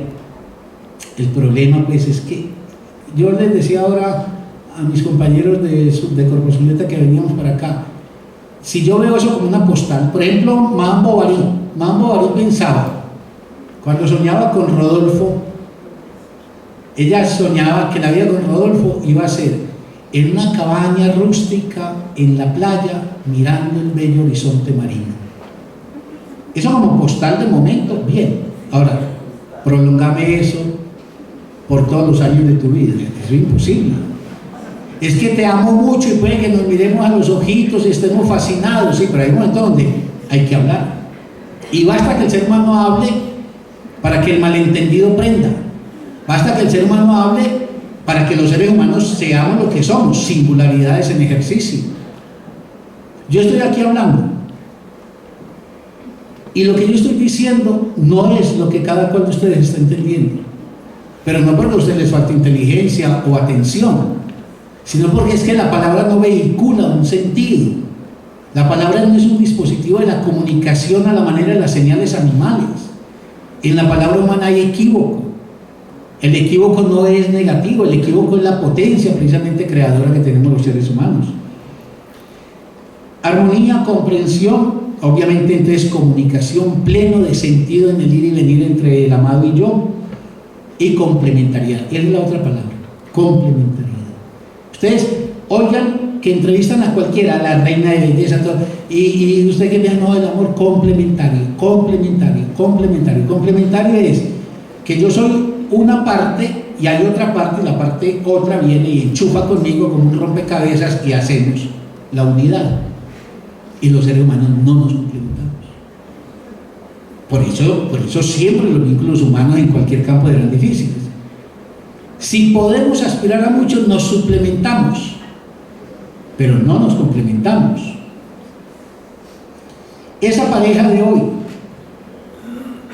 lábil, resbaladiza, que se deshace con tanta facilidad, ese espejismo que la anima de que ella será el campo de realización de mi yo, esa ilusión de que ahí completaremos un todo, ese querer cambiar al otro para que el otro parezca a mí, o querer ratificarlo para que no se vaya a dejar de parecer a mí, y ese sentir que yo represento el bien del otro y que cuando el otro no lo reconoce abre las compuertas del odio, porque esa deriva del amor al odio, que no es inusual en las parejas, tampoco es lo más frecuente, pero no deja de presentarse, tiene que ver yo creo que su fuente nutricia principal es que uno imaginariza que uno representa el bien del otro y que el otro no reconoce ese bien que uno encarna, y al no reconocerlo, entonces la respuesta que queda de parte del defraudado es el odio.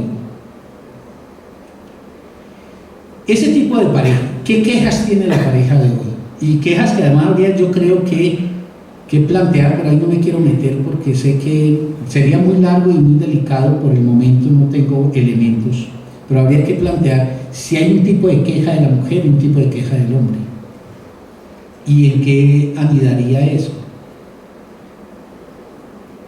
Pero yo puedo enunciar rápidamente 3 o 4 quejas que son generalizadas y que son síntoma del desajuste que hoy presenta la pareja constituida por este tipo de individuos, lo cual no garantiza que el individuo solidario si fuese a ser pareja feliz. Hay una queja primera y fundamental que tiene que ver con el reconocimiento. Alguien se queja al otro de que no es reconocido. Generalmente esa queja viene de la mujer hacia el hombre,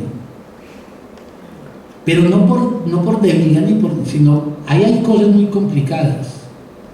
La feminidad es muy sensible al reconocimiento.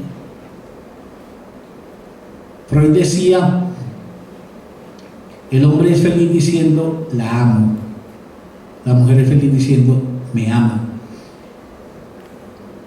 La relación de la mujer, por ejemplo, con su imagen, la labor de arte que hace la mujer con su imagen, hasta para lo más elemental, salir a la calle, eso no son naderías ni tonterías, eso tiene que ver con una cosa que dice Jacqueline Miller: la mujer se busca en el espejo y se pule ante el espejo porque nunca se encuentra de manera definitiva, y por eso hace una estética de su cuerpo y de su imagen, y por eso hay un encanto en el mundo en general, en el atuendo de las mujeres, porque hay una estética, hay una construcción que concita la sensibilidad, por ejemplo, la mirada del hombre. Hay un asunto con el reconocimiento que se expresa fundamentalmente es que no conversamos, es que entre vos y yo no conversamos, no hay diálogo, hay una queja, y el diálogo es el elemento que reclama reconozcámonos. Dentro del reconocimiento, no me entiende, me parece que no me entiende, o no me tiene en cuenta, o es como si yo no existiera. Ahí hay queja. La queja quiere decir ahí hay un dolor, ahí hay un sufrimiento, que es muy seguro que sea así, que no me entiende, que no conversa conmigo, que no me tiene en cuenta y que es como si yo no existiera. De otro lado, más allá del reconocimiento, está la desilusión, que suele acompañar a las parejas, porque como partieron del principio del ideal de que iban a ser complementarias y iban a constituir un gran uno o un gran todo, la desilusión es: no somos el uno que creíamos.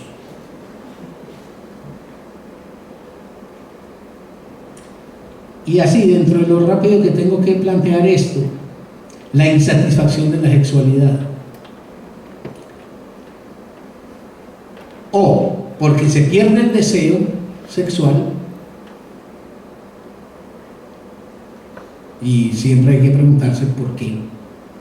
Nada en la vida acaece por caprichosidad, y es absolutamente simplista la respuesta: es que el tiempo, es que el hábito, que hace caer el deseo sexual.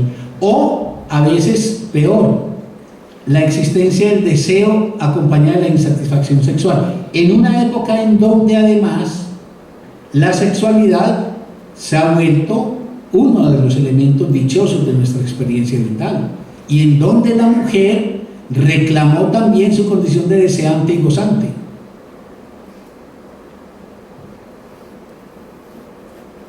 Y por eso, si yo fuese muy atrevido, diría que en esa sintomatología que se expresa como queja,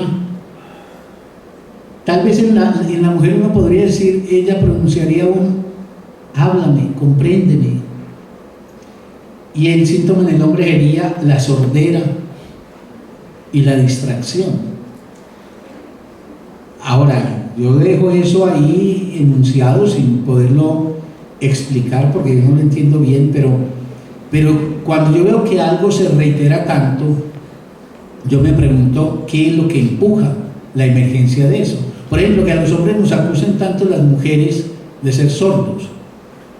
Es que ya te olvidaste lo que te dije, ya te olvidaste lo que hablamos, ya te olvidaste. Efectivamente, a mí me impresiona mucho, y lo digo fuera de bromas, la inmensa memoria de las mujeres.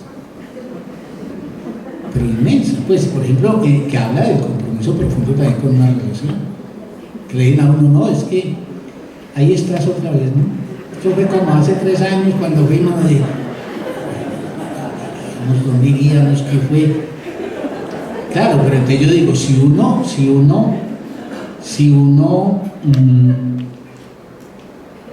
que le digan a uno que uno es sordo, o que le entra por un oído y le sale por el otro, o que uno es distraído, en todo caso, esas parejas se van configurando desde sus quejas, sus síntomas, los rasgos de constitución de los individuos que las van a configurar, como dos seres que paulatinamente se van observando como una experiencia casi física de la mirada, pero que no interiorizan mutuamente. Es como si se perdiera el conducto posible, maravilloso que tenemos los seres humanos para interiorizarnos mutuamente.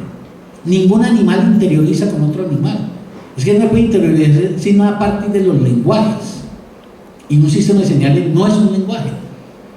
Es un maravilloso dispositivo de comunicación, pero no es un lenguaje. El lenguaje es una cosa mucho más complicada que un sistema de señales. El arte, la novela, la pintura, el cine, la escultura, la poesía, el diálogo, el lenguaje es lo único que nos permite correr un poquito los velos del otro y que el otro corra los de uno. Pero como dice Franz Kafka, dos seres humanos que además no se pueden separar porque no se soportan separados, pueden vivir, dormir juntos, piel con piel, y entre los dos, sin embargo, existir un abismo total de desconocimiento entre ellos. ¿Por qué las parejas están contrariando la individualidad de la gente y están llevando a un cierto agotamiento de experiencia? Por lo menos si uno atiende la cantidad de disoluciones de la pareja que se presentan, o de insatisfacciones, o de llevar ya eso como un fardo, que es casi una inercia, que no se palpita, no se vive, etc. Yo me preguntaba, ¿qué puede hacer que, por ejemplo, uno vaya perdiendo la dicha del emparejamiento? Yo creo, y se me ocurrieron 3 cosas. Cuando el otro se constituye para vos en un obstáculo manifiesto para lo que querés ser. Ejemplo, esa mujer que quiere estudiar y un tipo que se convierte en una fuerza impedidora. Pero pueden ustedes multiplicar los ejemplos. Cuando el otro es el obstáculo que yo tendría que sortear, porque no es una fuerza que favorece, sino que obstaculiza realizaciones que yo reclamo como esenciales para mí. Es decir, una pareja se agota también cuando el mecanismo de la represión, con su absurdidad y su irracionalidad, termina primando en ella. Mujeres que abdican, por ejemplo, de propósitos que les animaba la vida, a nombre de que es que eso le molesta al marido o al compañero. Primero, la represión. Segundo, cuando la relación con ese otro nos va enajenando respecto a nuestros deseos más propios, entonces entramos en una lógica de la rutina, de una rutina que se va vaciando de sentido y sobre todo de creatividad. Es decir, cuando la vida con el otro va volviendo un desenvolvimiento absolutamente ya amodorrado. Yo creo que eso también conduce a una especie de fricción entre el individuo y la pareja. Y por último, cuando se está conminado a permanecer con alguien que ha caído en nuestro deseo o en nuestra admiración. Yo he sostenido que en el amor siempre hay una componente de admiración y que el día que uno no admira podrá querer mucho a otro, pero no lo está relevando a la singularidad de un ser amado apasionadamente. Lo admirable es una forma de resaltar lo que es singular y único. A mí me decía, por ejemplo, una persona, amiga mía, me decía, no, yo lo quiero mucho. Yo sé que él es un hombre común y corriente, y yo lo quiero mucho, y yo no tengo ninguna duda que lo quiere mucho. Ahora, usemos las palabras justas y apropiadas. Lo quiere, no lo ama. Porque es que amar es resaltar de la serie de lo común a alguien que alcanza un estatuto de excepción para nosotros. Entonces uno puede querer mucho a un buen compañero, a alguien que ha lidiado con uno en la vida, que ha sido noble, que ha puesto también toda su fuerza a favor de cosas. Pero cuando por algún motivo el otro no es capaz de sostener el deseo de uno y la admiración concomitante, aunque deseo y admiración pueden ser dispares, puede haber admiración sin deseo y deseo sin admiración, y se está condenado a vivir con esa persona, yo creo que hay un agotamiento espiritual que hace también rebeldía rápidamente en el sujeto. Me parece también importante, para ir buscando el final de esto, no dejar de mencionarles cosas que deben ser observadas al interior de los modelos del modelo de pareja dominante. Es que yo me planteaba cuáles son las imágenes que a la manera de paradigmas se autorizan hoy en la pareja, cada uno respecto a su partener, como si el otro pudiera ocupar tres figuras en la pareja. La figura de juez está autorizado para sancionar, ponerse bravo, reclamar, etc., sancionar. Fíjense que eso no lo hace, por ejemplo, un amigo. Pero en las parejas es como si cada uno tuviera la potestad de poder juzgar y sancionar al otro. La segunda figura es la de confesor. A él hay que revelarle todo, incluso se construye como ideal de la pareja, que todos se lo relaten, que todos se lo narren, que cuanta pequeña vicisitud se presente en la vida sea inmediatamente hecha palabra, que es exactamente el dispositivo confesional. Michel Foucault ha mostrado que el sacramento de la confesión, que es emparentado con el de la penitencia, lógicamente, es un sacramento por el cual se busca que aquel que está incurso en la falta escarbe hasta lo más hondo de sí, no solamente en los actos, sino en el deseo, que como imaginación o fantasía lo ha habitado, para que lo revele como palabra. Entonces esta cosa de que los amantes se autoricen mutuamente a hacer requisitorias acerca del proceder del otro. Y finalmente una imagen que se volvió muy común en nuestra época de los amantes es que el otro haga las veces de psicólogo, que debe de un lado hacer una comprensión por interpretación, muchas veces hasta sin signos, para que interprete.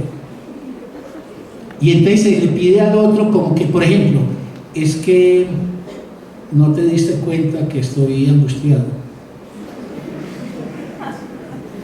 Hay que ser un lector de signos en aras de una interpretación incesante, y que hace que, por ejemplo, los emparejados vuelvan como un objeto privilegiado de su discurso, hablar de sí mismos. No hay que hablar de la sociedad, del presente, de la política, del arte, de tantas cosas por donde la vida brota, sino que el tema predilecto, el tema casi que exclusivo es hablemos de nosotros. Hablemos de vos una vez y hablemos de mí otra vez. Y hablemos del entre vos y yo.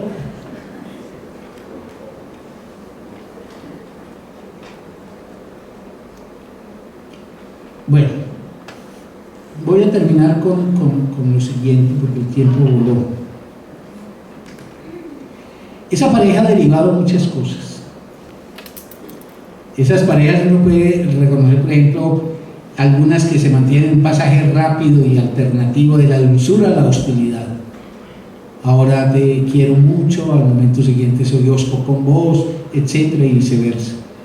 O la disputa permanente que hace del hogar ese pequeño infierno doméstico que mencionaba ahora.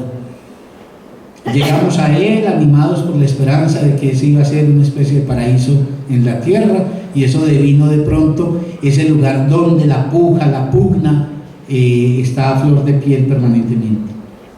O incluso hay una forma muy peculiar de las parejas, de algunas, y es la permanencia de un odio activo, incluso más allá de la separación, algo así como unidos por el odio. Alguien que queda ya como atrapado en una imagen que siempre le desata formas de hostilidad.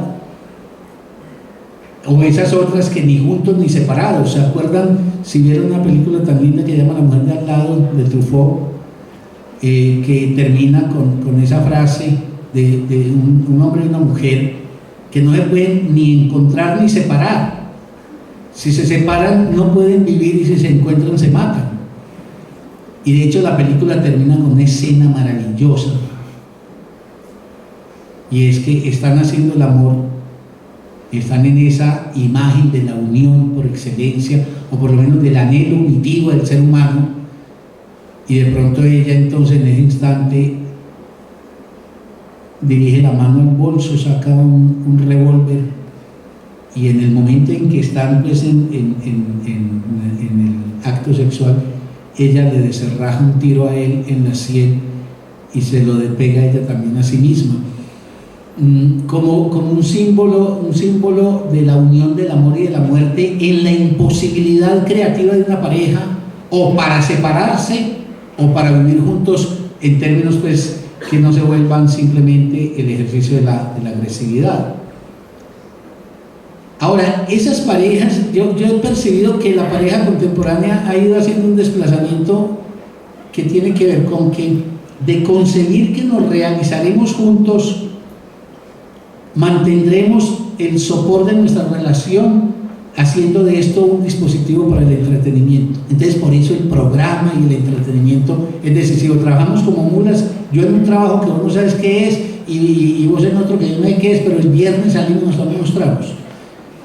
Y no es que el trago sea malo, ni que el salir sea malo, sino que es como si el entretenimiento viniera a ocupar el lugar que ha abandonado completamente esa interiorización mutua de la que ya yo hablaba ahora.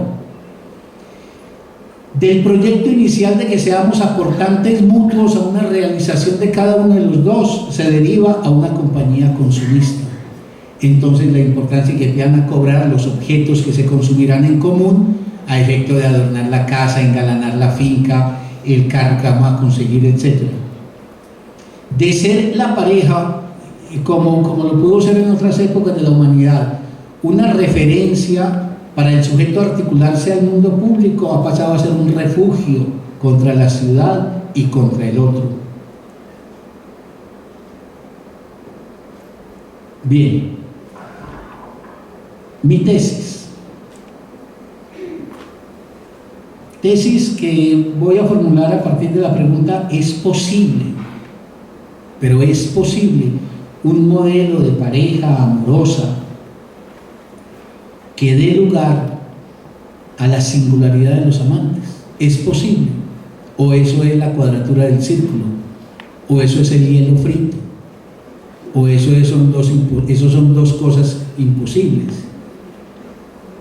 Yo no sé si yo peco en eso de iluso, pero yo creo que es posible que los seres humanos se amen, construyan compromisos, por ejemplo, uno con el otro, y que lo hagan a la luz de formas, de modelos mejor, en donde la libertad y esa deriva fundamental de la libertad, que es el deseo que señala a la singularidad de los sujetos, quepa.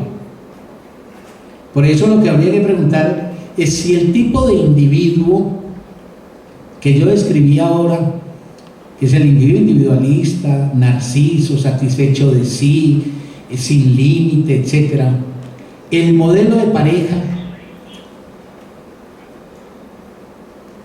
y la concepción del amor que existe. Entonces digo rápidamente, el modelo de pareja es que es una pareja, discúlpenme si soy brusco con esa expresión, pero nada, es un modelo muy carcelario, que se autorizan muchas cosas que sería menester preguntárselas. Es una pareja que interroga, es una pareja que sanciona, es una pareja que desde algo que se acuñó como expresión de lo mejor del amor, yo creo que hay que interrogarlo sin ningún tipo de duda. Por ejemplo, la convivencia. Yo sé que los seres humanos podemos convivir espacialmente. Ahora, mi pregunta es, ¿los amantes son los mejor hechos para convivir? Yo leo la vida de Lobo Andrea Salomé, y Lobo Salomé convive con Andreas como un amigo, no como un amor. Habría que preguntarse si la espacialidad que amarra consigo la temporalidad y que a su vez trae consigo un montón de restricciones es tan ingenua, tan inocua, y si realmente constituye la expresión más lograda del amor por el otro, o por el contrario es inficionar el amor inmediatamente ya con una lógica del poder que termina siendo sofocante. Pero eso habría que preguntarse. Uno tendría que hacer una historia, por ejemplo, que persiguiera este hecho cuando le dio a los seres humanos que se amaban por vivir juntos, incluso por dormir juntos, que es un afinamiento de la convivencia. Y ustedes se sorprenderían, obviamente hoy no hay tiempo, pero se sorprenderían de encontrar, por ejemplo, que en la historia de la cama, las camas dobles para que duerman los cónyuges, eso es de ayer por la mañana. Y a la humanidad no le había ocurrido eso. Primero, nunca le había ocurrido que los amorosos se matrimoniaran. Pero segundo, cuando se matrimoniaron, existían habitaciones independientes y después existían en la misma habitación las camas independientes y después las camas se juntaron. Y yo sé que tiro muchas cosas al mismo tiempo, pero traten de atar eso con la reflexión de Virginia Woolf sobre una habitación propia, que yo sé que Virginia Woolf la pronuncia a propósito de la independencia de las mujeres, que si uno no tiene una habitación propia, no la casa del papá o la casa del novio o la casa del amante, sino una habitación de uno, que nadie más tenga llaves de esa casa sino yo. Y como dice también bellamente Virginia Woolf, una habitación propia y 200 guineas como condición de soporte material para la autonomía. Yo me pregunto si la habitación propia no habla mucho más allá también en términos de que aborda la problemática del emparejamiento como aquello que debe encontrar autonomías espaciales para efectivamente bajar la posibilidad de que el otro o uno con respecto al otro, aunque sea bajo las formas más amorosas, termine generando esas formas de conocimiento permanente de localización y ubicación del otro, y que por ende la práctica del otro quede regularizada, porque hay siempre un otro que es testigo de lo que el otro está haciendo y que espera además que el otro se conduzca como ha de conducirse. Por ejemplo, llegar a las 10 de la noche a esta casa y siempre. Eso habría que preguntarse. Pero por último, el tema del amor. O sea, digo, hay que interrogar la individuación individualista, hay que interrogar el modelo de pareja que se autoriza muchas cosas. Yo he dicho que los amantes son impúdicos. Se autorizan. ¿De dónde vino que se autorice el amado de uno o uno frente a él, por ejemplo, a preguntar al detalle todo sobre movimientos, tiempos, compañías, cuerpos, deseos, etcétera? Es decir, es una especie de yo estoy autorizado. Cuando yo he dicho que nunca a uno se le ocurre, por ejemplo, preguntarle a una amiga por ciertos intríngulis de su vida, porque la amistad tiene ese valor inmenso de ser prudente y cauta y sabe que avanza hasta donde el otro da la licencia. Pero el amor aquí se asoció con el derecho automático a ingerir inmediatamente en lo más íntimo del otro, cual si ahí hubiese un derecho de uno, y entonces hay una impostura de uno sobre el otro, a partir de lo cual uno termina detentando la soberanía del otro. Entonces ese emparejamiento bajo un modelo que, en mi opinión, tiene mucho del dispositivo de Bentham, el dispositivo que Foucault estudia, del panóptico, desde donde yo puedo, por ejemplo, controlar absolutamente todo movimiento, acto, palabra, sentimiento del otro, y si el otro lo vela, entonces el otro es sospechoso de infidelidad, etcétera, etcétera. Eso monta un modelo muy paranoico. Todo lo que no es enunciado es sospechoso. Por ende, la enunciación del acto, de la palabra, de la compañía, etcétera, en que haya estado incurso el otro, es obligatorio, etcétera. Eso habría que estudiarlo. Y cuando dije el modelo del amor, es aquello de que el amor romántico, que exaltó tanto el nivel del sentimiento, cosa muy bella y que en los grandes románticos es maravilloso, pero los grandes románticos empezaron a encontrar rápidamente críticas, por ejemplo en Flaubert, en Tolstoy, etcétera, porque el amor romántico es la exaltación del sentimiento en bruto. Y el problema es que uno no puede amar a un ser en bruto, porque uno ama a un ser por lo que ese ser es. Y en lo que ese ser es está lo que ese ser dice y hace. Entonces eso no es una emoción que viene mágicamente, sino que eso tiene que ver con la construcción. Por eso uno puede dejar de ser amado por alguien, porque deja de representar con sus significantes aquello que inspiró en un momento dado la pasión del otro.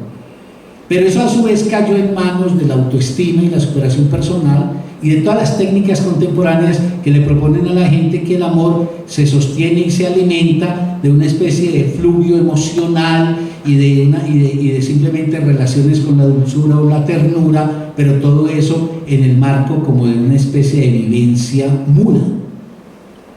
Y yo creo que habría que encontrar un análisis que mostrara las relaciones del amor con el lenguaje. Que yo simplemente anticipo un dato.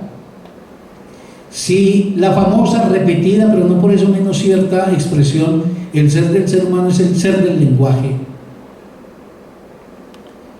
de un lado, y de otro lado, otro ha dicho, amar es una demanda de ser, es decir, lo que yo amo en el otro es su ser, y el ser del ser humano no puede vehicularse sino en los lenguajes, no en la palabra, sino en los lenguajes. Entonces yo me digo, si el amor no está profundamente vinculado en su nacimiento y su sostenimiento, es en la relación de los seres humanos con el significante, incluido ese significante que tiene que ver con el actuar de los mismos seres humanos.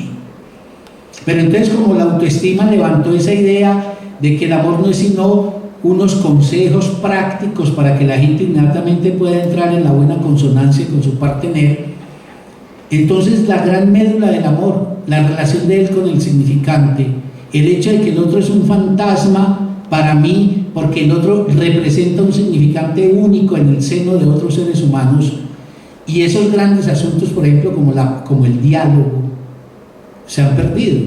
Entonces el amor es un sentimiento devenido sensibilidad y emoción que queda flotando en el aire, y eso es como un globo que cualquier agujita lo pincha y lo deshace.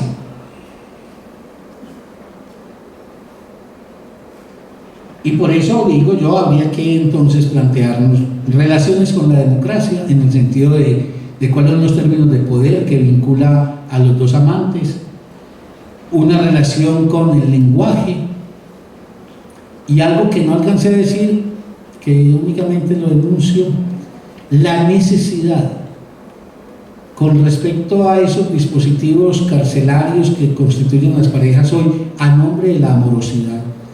Porque he dicho muchas veces, de uno amorosamente puede mantener al otro bajo control. Yo lo puedo llamar 20 veces al día y lo puedo acompañar de amorcito, ¿cómo estás? Y lo puedo incluso acreditar como virtud. Es que te quiero tanto y me preocupo tanto de vos, que te llamo, te localizo, además me dispongo cuando llegas a casa tarde a que me cuentes dónde estabas, con quién estabas, etcétera, etcétera. Sí, es que no hay formas más eficaces de la dominación que las dulces, que las suaves. Las mujeres lo saben. A las mujeres no fue a punto de la dulzura de volverlas ama de casa y decirles que eran la reina del hogar, como las sometieron y las sofocaron. Hay que construir una ética, creo que es una ética que hay que pactar, que no es una ética universal, depende de los sujetos que la estipulen. Una ética, en mi opinión, de mínimos. ¿Qué es lo que se compromete? No comprometer, sino lo que es posible de comprometer. Respetar el orden de la intimidad también entre los amantes. Creo que democracia ética de mínimos y la relación con el lenguaje, que está todo alimentando un cambio de modelo y cuya imagen final es esta. Otro día la podríamos explorar más en detalle. El modelo que imaginariamente ha orientado los emparejamientos desde el romanticismo para acá es el modelo de las paralelas. Yo soy una línea que me encontré otra línea que va paralela conmigo y por eso soñamos que los dos hacemos el gran uno que va hacia en la misma dirección y el mismo sentido. Yo dejo en el ambiente, si no habría que empezar a construir un modelo distinto donde los enamorados que se comprometen ya no se comportan como dos líneas paralelas que van la una a la par de la otra, sino como líneas quebradas que tienen puntos de cruce, pero tienen puntos también de distanciación, y esos puntos de cruce derivados a lo largo de una historia son los que harían la historia del compromiso. Si yo tuviera un tablero lo dibujaría una línea quebrada, otra línea quebrada, con esos puntos de intersección, y si yo tiro una tercera línea que ate los puntos de intersección, esa es la línea del compromiso, esa es la línea de la construcción compartida con el otro, pero las líneas quebradas en los márgenes independientes que tienen atañen a la singularidad de esos sujetos. Ahora, ese es un modelo que implicaría un replanteamiento radical del concepto de libertad, deseo, de los fueros que uno tiene con respecto al amante, etcétera, etcétera.